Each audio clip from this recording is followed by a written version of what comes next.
जय Hind guys. Now start और next video lecture. अपनी कड़ी को आगे बढ़ाते हैं। अब कुछ क्वेश्चंस के बारे में व्यक्तिगत पूछा गया है कि सर ऐसे ऐसे क्वेश्चंस को आप सॉल्व करें जो प्रोवाइड हैं। तो अब हम उन क्वेश्चनों को फोकस कर रहे हैं जिन पे बात की गई है कि सर इसका पहले सोल्यूशन आप प्रोवाइड कर दें, फिर उसके बारे में आप आगे की ओर फर्दर वे प्रोसीड करें। तो चलते हैं। हालांकि उस क्वेश्चन में बहुत ऐसा कहीं कुछ टेक्निकलिटी नहीं है, बट भाई मांग है तो पूरा करना होगा।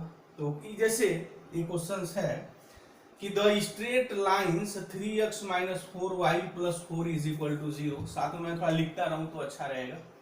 ये है कि इस क्वेश्चन में हमारे पास दो लाइनें दी हुई हैं। एक लाइन है 3x - 4y + 4 = 0 और नेक्स्ट लाइन है 6x - 8y + 13 = 0 are tangents to the same circle.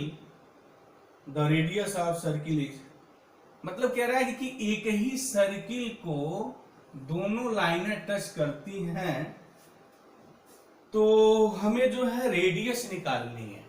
ठीक है, मतलब ये टच कर रहा है, ये टच कर रहा है और ये टच कर रहा है और रेडियस हमें निकालना है। तो जरा इस लाइन को देखिए। ये एक्चुअल में ये लाइन और ये लाइन जो है ना, these are the parallel lines. क्योंकि अगर मैं इसमें 2 से मल्टीप्लाई कर दूं तो ये हो जाएगा 6x - 8y + 8 = 0। सेम कांस्टेंट का डिफर है, मतलब कि दीज आर पैरेलल लाइंस। और पैरेलल लाइंस मतलब ये हो गया, इसका शेप ऐसा होगा। जरा ज्योमेट्रिकली देखिए, अगर ये एक पॉइंट पे टच कर रहा है तो ये उस पॉइंट पे टच करेगा। अगर ये इसका सेंटर है तो हमें पता है ये परपेंडिकुलर होता है, दिस ये परपेंडिकुलर होता है दिस। तो अगर इन लाइनों के बीच हम डिस्टेंस निकाल लें, दो पैरेलल लाइंस के बीच में डिस्टेंस हमेशा कांस्टेंट होता है। और ये लाइन सर्किल को कहीं टच कर रही है, ऐसे देखिए ये लाइन भी किसी सर्किल को कहीं भी टच कर रही है, तो ये जो डिस्टेंस होगी दो लाइनों के बीच में, since these lines are parallel, और ये जो डिस्टेंस होगा यही मेरा इनका डायमीटर्स भी हो जाएगा। तो ठीक है, ये बात समझ में आ रही है।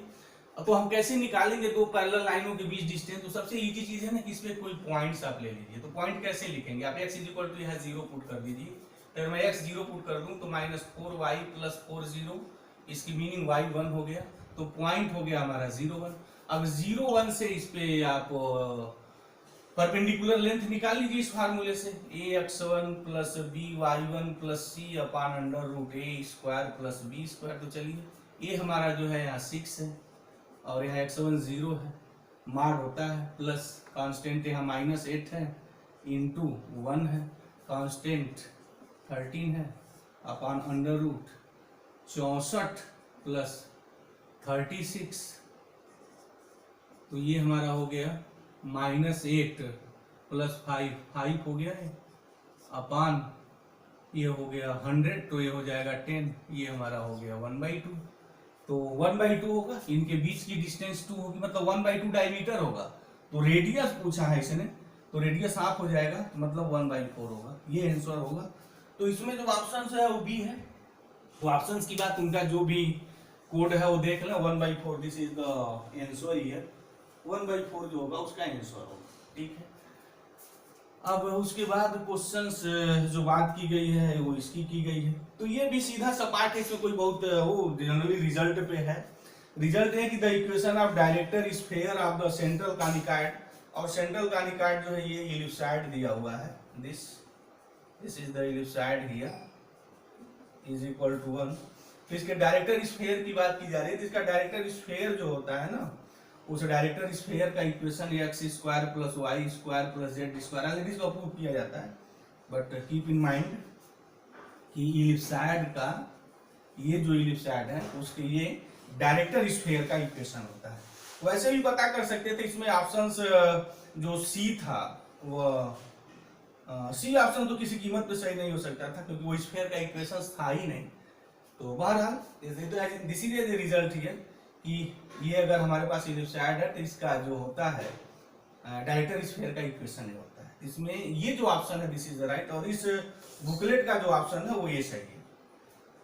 ठीक है जी। उसके बाद जो नेक्स्ट बात की गई है वो ये है कि if A B C are in the arithmetic progression then the value of the determinant, तो सीधा सपाट बात है, इसमें ऐसा कहीं कुछ है नहीं। x+1 है, x+2 है, x+4 है, उसके बाद यहाँ x+2, x+3, x+b, x+3, x+4, x+c। A B C in AP में है, अर्थमेटिक प्रोग्रेशन में है, तो b = a+c/2 होगा और 2b = a+c होगा। ये कंडीशंस इसमें इन्वॉल्व हो जाएगी। तो क्या करना है, डिटरमिनेंट की वैल्यू निकालनी है, तो सीधे आप क्या करिए, इसमें से सब्ट्रैक्ट कर दीजिए, तो यहाँ से आएगा 1 हो जाएगा, ये निकालेंगे तो 1 हो जाएगा, ये निकालेंगे तो सॉरी ये है, ये हो जाएगा b - a हो जाएगा, राइट। इसमें से निकालेंगे तो अगेन 1, दिस इज अगेन 1। अच्छा, इसमें से अगर ये वैल्यू आप निकालते हैं तो वैल्यू हमारी क्या हो जाएगी, ये c - b हो जाएगा, ठीक है जी, हाँ राइट। और ये हो जाएगा x+3, x+4 और x+c। अब इसमें से इसको सब्ट्रैक्ट कर दीजिए तो क्या आएगा, ये हो जाएगा 0 0, इसमें से ये निकालेंगे c - b, तो c - 2b + a और बाकी एज इट इज रहेगा। तो ये जो है हम 2b = अगर a+c यूज करेंगे तो this is again when is 0, और किसी डिटर्मिनेंट्स का अगर एक रो और कॉलम 0 है तो उसकी वैल्यू 0 हो जाती है, तो ये 0 इसका आंसर होगा। तो इसमें जो ऑप्शन है वो ये सही है, बहरहाल 0 इसका आंसर होगा। अब नेक्स्ट जो बात की गई है, ठीक है, इसमें थोड़ा बहुत टेक्निकलिटी है इस क्वेश्चन में, जो आगे बात पूछी गई है कि इस क्वेश्चन का सर थोड़ा पहले सोल्यूशन प्रोवाइड कर दीजिए। तो चलते हैं, पहले हम वही बात कर लेते हैं भाई। तो इसमें जो है ना वो रिलेशंस की बात आई है कि कौन रिलेशन है, इक्विवेलेंस है, मतलब रिफ्लेक्सिव है, सिमेट्री है, कौन रिलेशन है, ट्रांजिटिव है, उसकी बात की गई है। और सबको पता है कि रिफ्लेक्सिव, सिमेट्री और ट्रांजिटिव का कंसेप्ट क्या है। एक बात यहाँ थोड़ा करते हैं, जब बात आप रिफ्लेक्सिव रिलेशन की डिफाइन करें ना तो सेट के सारे एलिमेंट के लिए होना चाहिए, ये बात होनी चाहिए।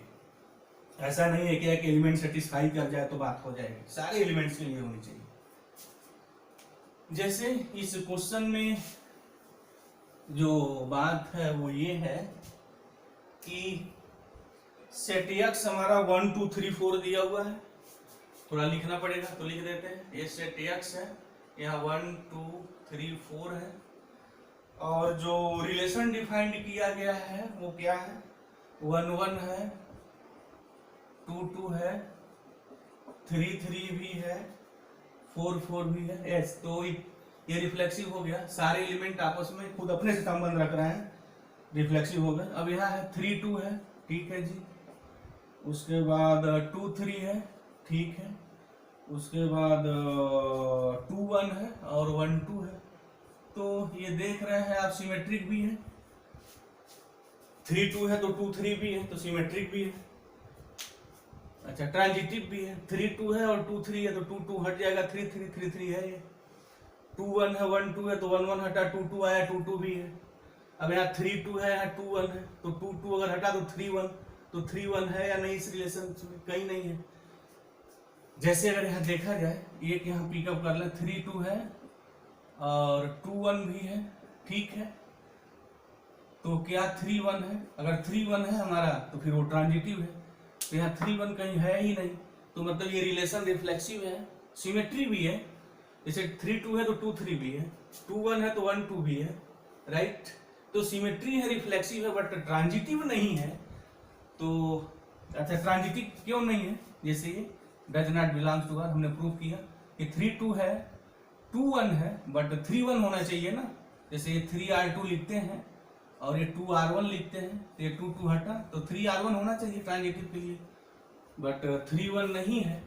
तो 3 1 नहीं है तो रिफ्लेक्सिव सिमेट्री है, बट ये ट्रांजिटिव नहीं है। तो इसका मतलब ये है कि जो ऑप्शन इसका बी इसमें है वो राइट है, मतलब ये है कि रिफ्लेक्सिव है, सिमेट्री है, ट्रांजिटिव नहीं है। इस चीज को हमने प्रूव किया। तो जिनकी ये प्रॉब्लम थी वो इसको देख लें कि ये सिमेट्री और रिफ्लेक्सिव है बट वो ट्रांजिटिव नहीं है, ठीक। उसके बाद जो क्वेश्चंस दिया गया था, पूछा गया था, वो ये है। तो ये जो क्वेश्चन है इन द ग्रुप जेड पे है, इंटीजर्स पे, जेड प्लस एक ग्रुप होता है, और कहा है कि वो सब group, the sub group generated by 2 and 7, तो जो 2 से जो सब ग्रुप जनरेट होगा जेड के लिए वो 2z हो जाएगा दिस, और 7 से जो जनरेट होगा वो 7z हो जाएगा, और इन दोनों से जनरेट होने वाला मतलब कि यूनी इंटरसेक्शन, और 2z और 7z का इंटरसेक्शन क्या होता है कि 2c का जो एलसीएम होगा, तो ये एलसीएम हमारा 14 होगा, तो ये 14z होगा दिस, ये 14z होना चाहिए, तो यहाँ b है, तो b is the right one here. 2 से जनरेट होने वाला z का सब ग्रुप 2z होता है, और 7 से जनरेट होने वाला 7z होगा। 2z और 7z से एक साथ जनरेट होने वाला जो होगा हमारा कि 2z एंड 7z, वो 14z होगा। अच्छा, अगर r लिख देता 2z एंड r 7z दोनों से, तो फिर वो तो z हो जाता। अब यहाँ जो पूछा हुआ है एक जो क्वेश्चन है, तो बहुत इजी है, उसमें कुछ बात ही नहीं है कि वो divergence of A cross B पूछा हुआ है, तो divergence of A cross B निकालना है। A and B irrotational vector है, इरोटेशनल वेक्टर होने की मीनिंग ये हो गई कि curl A is equal to curl B is equal to 0, तो डाइवर्जेंस ए क्रॉस बी पूछा जा रहा है, तो वेक्टर आइडेंटिटीज है ये है B dot curl A this, और minus A dot curl B, ये होता है, ये वेक्टर आइडेंटिटीज है। और कर्ल ए 0 है, कर्ल बी 0 है, तो फाइनली 0 हो गया। तो फिर एक लाइन का क्वेश्चन है भाई, divergence A cross B, if A and B are irrotational vector then divergence A cross B must be 0 here, तो 0 होगा, तो ऑप्शन इसका डी सही है। ठीक है जी। अब इसके बाद जो नेक्स्ट जो क्वेश्चंस है वो लीनियर ट्रांसफॉर्मेशंस पे है, वेक्टर स्पेस पे, और ये भी एक रिजल्ट पे है, रिजल्ट है उसका जनरल रिजल्ट मैं लिख दूं, और आप लोग भी उसको ध्यान में रखें कि अगर 3 सिमेट्रिक आपको मैट्रिक्स बनाना है 3 आर्डर का, जैसे ए बी सी, ये D E F L M N हमने लिख दिया, ये 3x3 है, राइट। अब कह रहा है कि अगर ये सिमेट्रिक अगर है, तो n आर्डर का अगर आपके पास है, अगर कोई मैट्रिक्स n आर्डर का है और वो सिमेट्रिक है, तो वेक्टर स्पेस का डायमेंशंस कितना होगा, तो फार्मूला होता है हाफ n n प्लस 1, ये है। अगर किसी मैट्रिक्स का आर्डर n है और वो सिमेट्रिक बनता है, तो उसका जो वेक्टर स्पेस, जो डायमेंशन जो होगा उस वेक्टर स्पेस का, उसका हाफ n n प्लस 1 होता है। तो यहाँ पूछा गया कि 3 आर्डर का सिमेट्रिक जो मैट्रिक्स है उसका डायमेंशंस क्या होगा, तो 1/2 इंटू 3 एंड 3 प्लस 1, ये होगा 4, ये हो गया 2, ये 6 होगा, इसका आंसर 6 होगा। अगर 6 के अलावा कोई चीज दूसरा ऑप्शन से लगाया हुआ है तो फिर वो सही नहीं है, जैसे यहाँ मिला हुआ है कि वो नहीं, this is not right here, 6 होगा, 6 हियर, तो इसका जो आंसर होगा वो 6 होगा। ठीक है जी। इसके बाद जो है क्वेश्चंस है वो ये है, अच्छा क्वेश्चन है ये वैसे, और हम इसको 10, अगर इस बार जो यूपी हमारा जो पीजीटी जो मैथमेटिक्स का जो कंपटीशन हुआ है, अगर हम उसमें बहुत हमने जो देखा है 10 हार्ड तो नहीं थे, टेक्निकल क्वेश्चन थे, अगर 10 टेक्निकल क्वेश्चंस हैं इस बार, तो उसमें एक पहला हम इसका नाम देंगे इस क्वेश्चन का।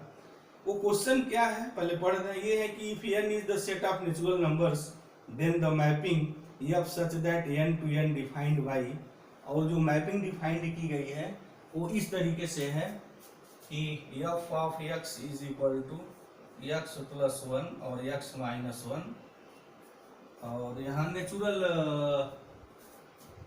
इफ x इज आड, ये है कि ये x इज आड, अगर ये आड है तो ये है इफ x इज इवन, तो पूछा है ये जो मैपिंग क्या होगी, और वो mapping f such that n to n है। तो एक बात थोड़ा हम बता दें कि जब कोई मैपिंग नेचुरल नंबर उसका डोमेन हो जाता है तो वो मैपिंग हमारी सीक्वेंस हो जाती है, ये सीक्वेंस है।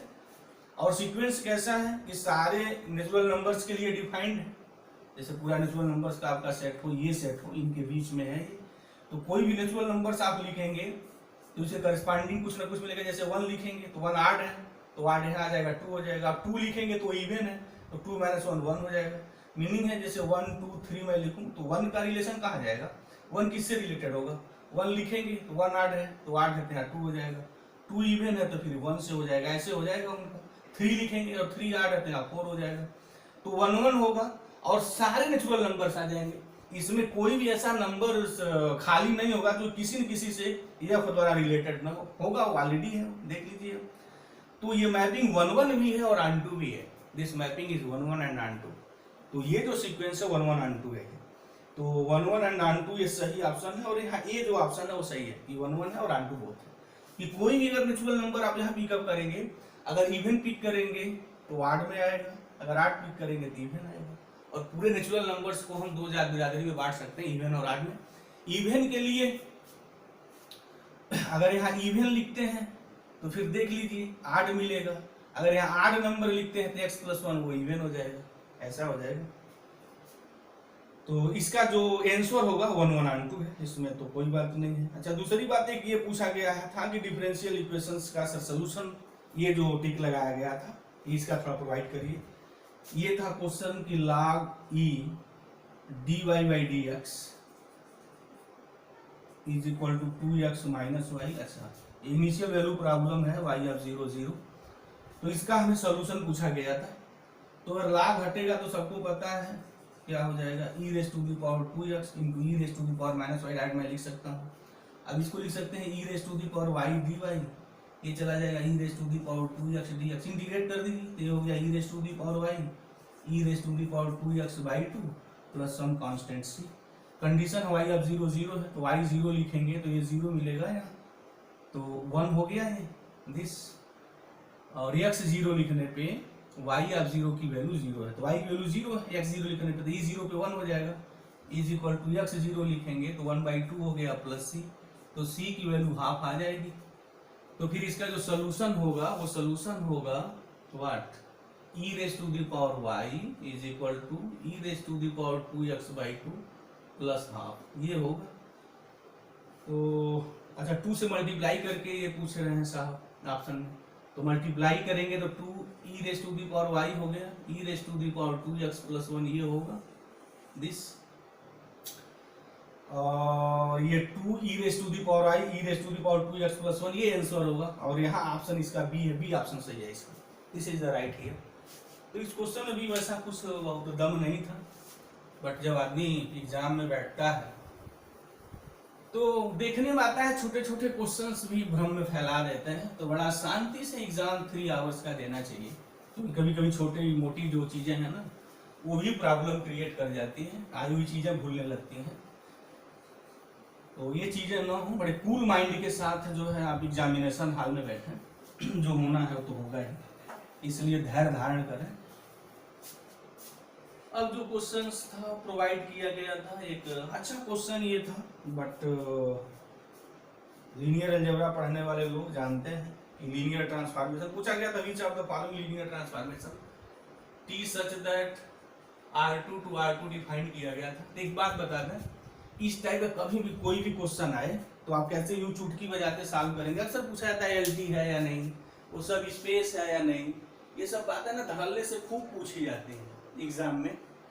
तो देखिए, जब यहाँ ऐसा हो तो जनरल मैं लिख दे रहा हूँ T of xy a1x plus b1y comma a2x plus b2y, बस। अगर ऐसा है जहाँ a1 a2 b1 b2 belongs to real number, इस फॉर्म का जो भी बनेगा a1 a2 b1 b2 कोई भी रियल नंबर कुछ भी लिख दे हमेशा LT होता ही, लीनियर ट्रांसफॉर्मेशन हमेशा होगा, तो बस चेक कर लीजिए।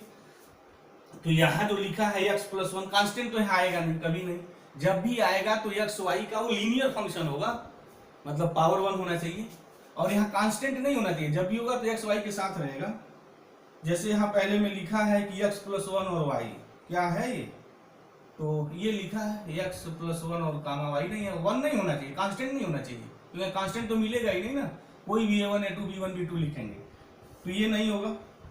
तो इसका जो आंसर होगा वो ये होगा x+y कामा 0 हो सकता है, यहाँ a2 b2 हम 0 ले लें, और यहाँ x+y आया a1 b1, बस ये देख करके देख लेना, वैल्यू पुट करिए, देखिए कौन सेटिस्फाई कर रहा है, तो सेटिस्फाई कर रहा है, बस एक लाइन की चीज है। तो इसका जो ऑप्शन 6 है वो सही है, वो लीनियर ट्रांसफॉर्मेशन होगा, बाकी कोई लीनियर ट्रांसफॉर्मेशन नहीं।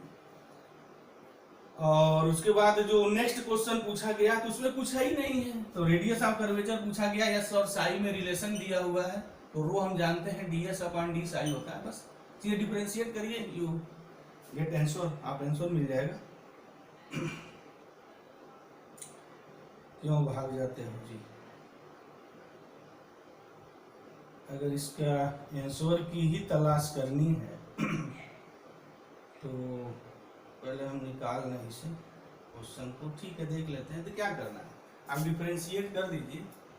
क्वेश्चन ये है कि s इज इक्वल टू, लिख लें पहले क्वेश्चन भाई, लिख लें, चलिए सॉल्व भी कर देते हैं। x is equal to a log tan π/4 plus साई/2, और यह साई पर हमें जो है इसका कर्वेचर निकालना है, रो निकालना है।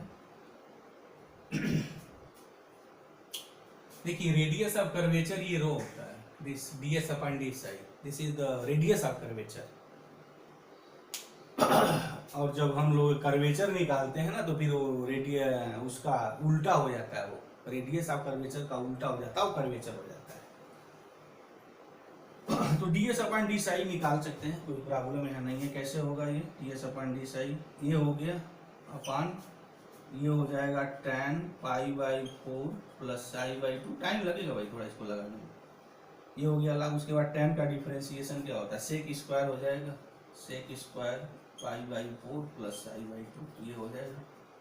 अब इसको अगर हम तोड़ेंगे साइन कास में तो यहाँ हो जाएगा a कास π/4 प्लस साई/2 अपान यहाँ हो जाएगा साइन π/4 प्लस साई/2 इंटू 1 अपान कास स्क्वायर π/4 प्लस साई/2, ये हो गया।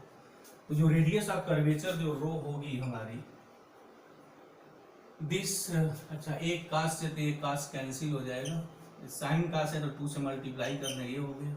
यहाँ हो गया 2a अपान, ये साइन 2 थीटा का फार्मूला हो जाएगा, तो साइन π/2 प्लस वाट साई हो जाएगा, और साइन π/2 प्लस थीटा सबको पता है, दिस इज द वाट कास हो जाएगा, एक कास साई हो जाएगा, यानी 2a सेक साई हो जाएगा, और तो 1/रो हो जाएगा 1 अपान 2a सेक साई, यानी कास साई अपान 2, ये कर्वेचर हो जाएगा, और वो रेडियस ऑफ कर्वेचर। तो ये रहा है। तो इस क्वेश्चन में हमारा कुछ बहुत दम नहीं था, बस सीधा सपाट था, फार्मूले पे था। उसके बाद जो क्वेश्चंस की बात की गई है वो ये है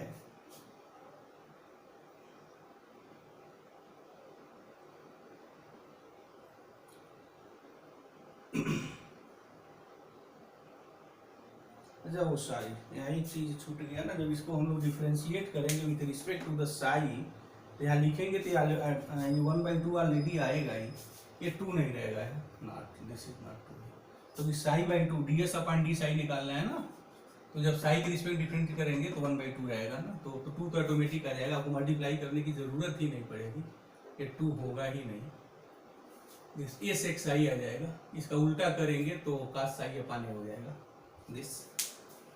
तो ये वैल्यू होगी हमारी दिस।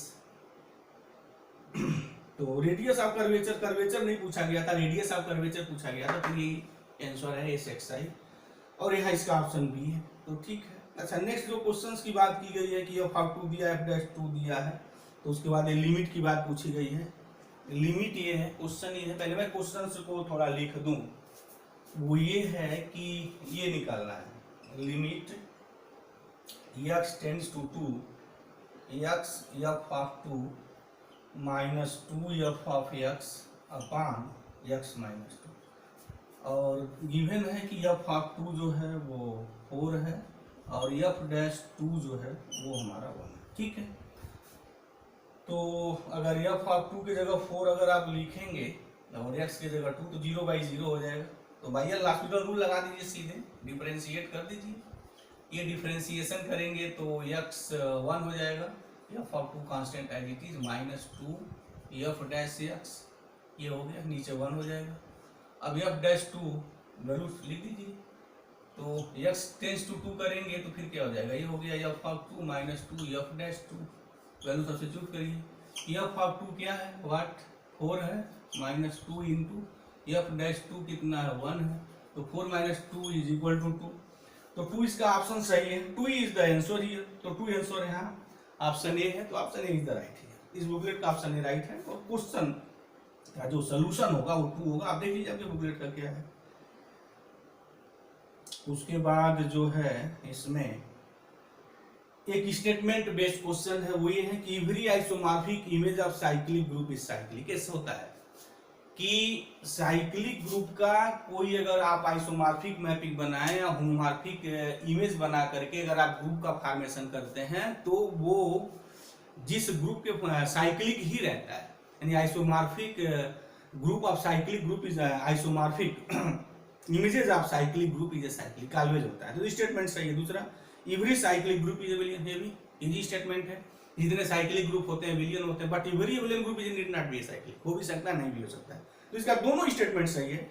तो अगेन इसका भी ऑप्शन ये सही है कि both A and B are true, कि जो भी आइसोमॉर्फिक आप इमेज अगर किसी साइक्लिक ग्रुप के बनाते हैं तो साइक्लिक ग्रुप ही बनता है, और जितने सारे साइक्लिक ग्रुप होते हैं वो सब अबिलियन होते हैं। ये भी स्टेटमेंट ट्रू है। तो इसका आंसर ये है कि जो दोनों स्टेटमेंट दिए हुए हैं बोथ आर द ट्रू ही है, वो दोनों ट्रू है हमारे। ठीक है, उसके बाद एक क्वेश्चन और पूछा है, तो इसमें भी कुछ दम नहीं है।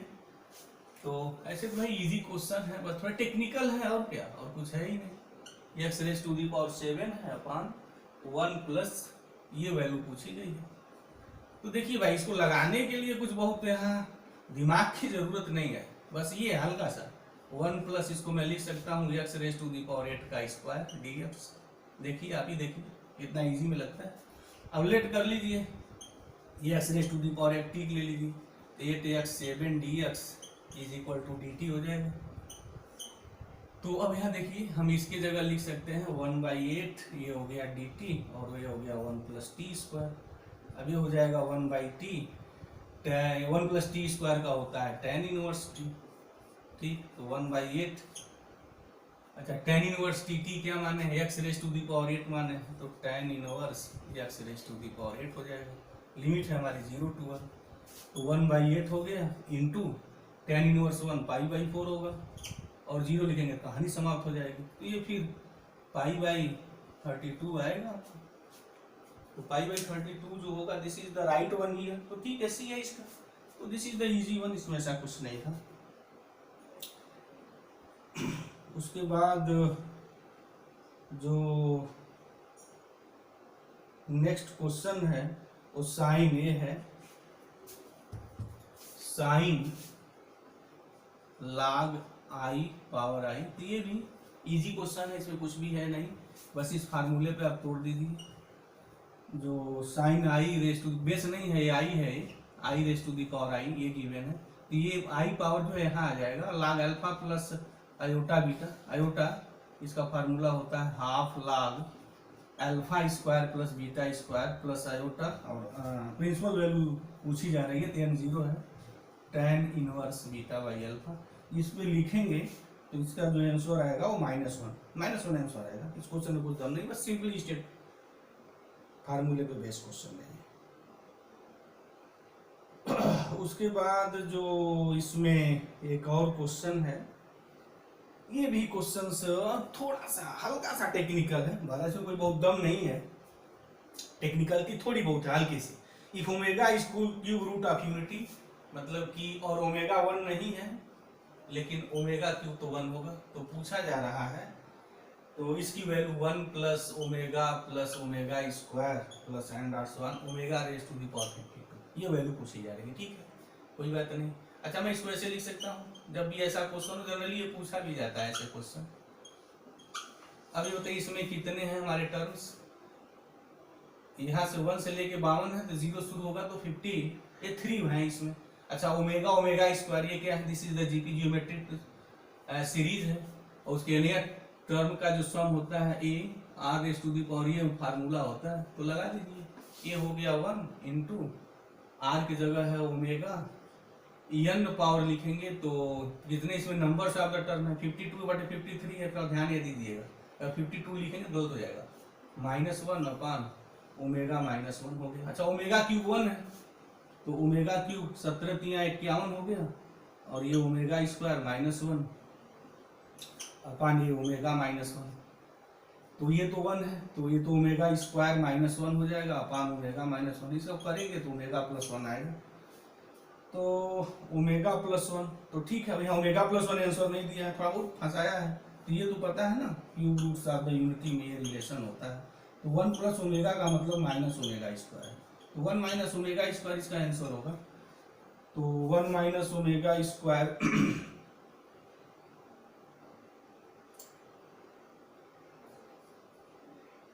नहीं, ये 1 + ओमेगा ऑलरेडी है ना, तो एस तो -ओमेगा स्क्वायर ना, -ओमेगा स्क्वायर है, एस सी है, सी इज द ट्रू हियर।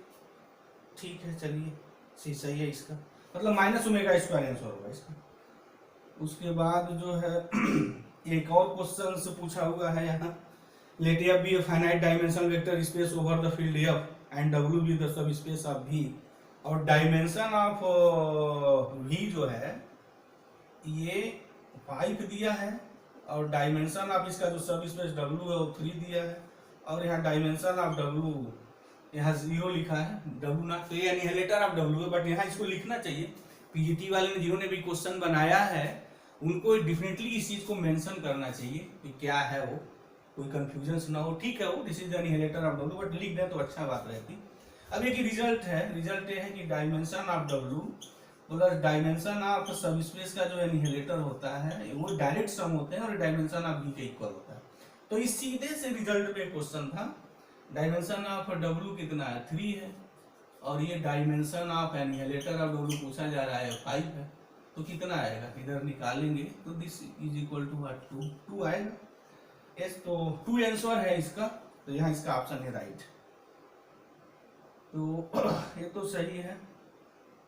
उसके बाद जो है इसमें एक moment of inertia of the hello sphere की बात की गई है, about diameter and mass is m, radius small है, तो फिर 2m²/3 होता है इसका, सीधा सपाट तो आंसर होता है भाई, तो डायरेक्ट रिजल्ट पे है, इसमें कुछ दम ही नहीं है। अच्छा अभी जो है क्वेश्चंस की बात है ग्रुप की है, तो ग्रुप में क्या है उसको देख लिया जाए भाई, देख लें कि अच्छा जब भी ग्रुप में जनरली ग्रुप में कोई क्वेश्चन होता है ना तो बेसिकली एग्जामिनर इनवर्स और आइडेंटिटी पे जरा थोड़ा फोकस करते हैं वो, तो ये क्वेश्चन मैं ले लूँ उसके बाद अपन नेक्स्ट वीडियो लेक्चर्स में ही बात करेंगे। इस क्वेश्चन को पहले मैं सॉल्व कर दूं, ठीक क्वेश्चन है अच्छा है, और देखें इस क्वेश्चन से इस टाइप का दूसरा क्वेश्चन मैं लगाने जा रहा हूँ, एक अगेन क्वेश्चन मैंने लगाया था जो इनवर्स और आइडेंटिटी पे था।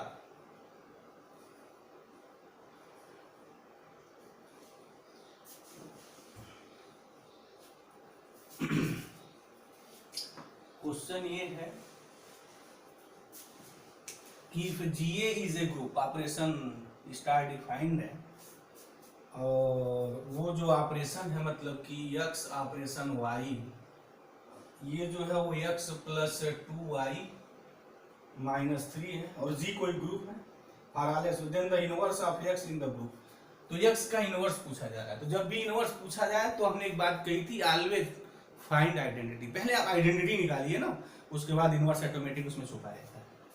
तो अब इसकी आइडेंटिटी क्या होगी, तलाश कैसे करते हैं, आइडेंटिटी डिफिनेशन क्या है कि x ऑपरेशन e, x सही रहता है, लगाइए x + e, y की जगह e है तो 2e हो गया, -3 इज इक्वल टू x, तो e इज इक्वल टू 3/2, यानी जो सेट है और उस सेट में जो ये ऑपरेशन डिफाइंड है, इस ऑपरेशन के थ्रू आइडेंटिटी 3/2 होगी।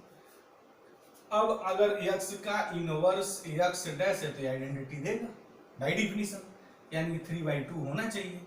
अब ये इस ऑपरेशन से आइए तो x प्लस ये क्या हो जाएगा 2x डैश -3, तो 2x डैश की वैल्यू निकालेंगे तो 3/2 + 3 और ये -x, तो 2x dash is equal to ये हो जाएगा 9/2 -x। तो अच्छा इसको अगर सॉल्व करना है तो x dash is equal to 9 - 2x/4, इस फॉर्म में आंसर दिया, तो ये आंसर होगा आपका। तो 9 - 2x/4 यहाँ ऑप्शन बी है, तो this is the right one, ये सही है आपका। उसके बाद और इनके क्वेश्चंस हैं जो फर्दर हुए वो हम सॉल्व करेंगे।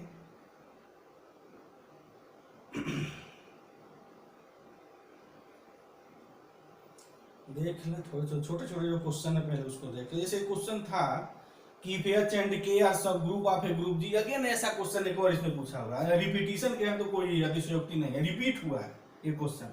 और आर्डर ऑफ एच बाकमाल बना है भाई, order of H is equal to 3 है एंड आर्डर ऑफ के 5 है। इस टाइप क्वेश्चन तो लगा है ना, किसी ग्रुप जी के दो मेरे सब ग्रुप हैं, ये हैं कोई ग्रुप जी है जिनके ये दोनों सब ग्रुप हैं, इनका आर्डर 3 और 5। हमने बताया था कि अगर कोई सब ग्रुप के आर्डर प्राइम है, यानी उनके बीच अगर जीसीडी कोई भी दो सब ग्रुप हैं किसी ग्रुप के, एक का आर्डर m है और एक का आर्डर n है, तो अगर इनके बीच जीसीडी 1 होगी तो इनके बीच कोई भी एलिमेंट कॉमन नहीं होगा, सिर्फ आइडेंटिटी कॉमन होगी, इसके अलावा कोई नहीं होगा।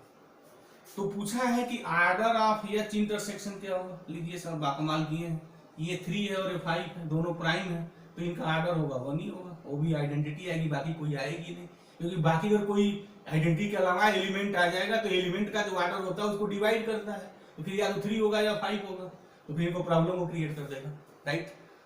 तो there is the problem here. इसमें सारे जो होंगे आइडेंटिटी के छोड़ के हर ईच एलिमेंट का आर्डर 3 होगा, आइडेंटिटी को छोड़ के सारे एलिमेंट का आर्डर 5 होगा। तो 5 को डिवाइड करेगा, 3 5 को डिवाइड नहीं कर सकता, 5 3 को डिवाइड नहीं कर सकता, आइडेंटिटी आएगी तो आर्डर इसका 1 होगा, 5 और 3 को 15 नहीं हो सकता। तो फिर ये बात थी, दिस इज द 15 तो ऐसे भी नहीं होगा, क्योंकि एच इंटरसेक्शंस के में मैक्सिमम जो एलिमेंट होंगे वो 5 तो हो ही नहीं सकते, जब भी होगा तो 3 होगा, तो आर्डर 3 होने की संभावना हो सकती है। 5 और 15 तो किसी कीमत पे नहीं होगा, जब 3 नहीं होगा, राइट, क्योंकि के जो नंबर से लेंगे उनके आर्डर 5 आएंगे और 3 5 को डिवाइड नहीं करेगा, तो पॉसिबिलिटी बचती है 1, या सीधे रिजल्ट आप याद रखिए, ताबड़तोड़ फैसला करिए। तो ये है ये। और ये क्वेश्चन अगेन रिपीट हुआ है, इससे पहले नॉर्मल सब ग्रुप पे क्वेश्चन आया था, ऑलरेडी उसको लगाया था। तो अब मुझे उम्मीद है कि जो क्वेश्चंस हमने सॉल्व किए हैं बात बिल्कुल समझ में आ गई होगी। अगर कोई डाउट है फिर अगेन कमेंट बॉक्स में जाइए, आप डेफिनेटली कमेंट करिए और बताइए कि वीडियो लेक्चर्स कैसे लग रहे हैं, क्या चीज़ें नहीं समझ में आ रही हैं, तो उसको अगेन हम डिस्कस करेंगे। अगर हमारे चैनल्स को आपने सब्सक्राइब नहीं किया तो प्लीज़ सब्सक्राइब करिए, ताकि हम जब कोई वीडियो लेक्चर्स अपलोड करें तो आपको मिलता रहे। तो थैंक यू गाइस।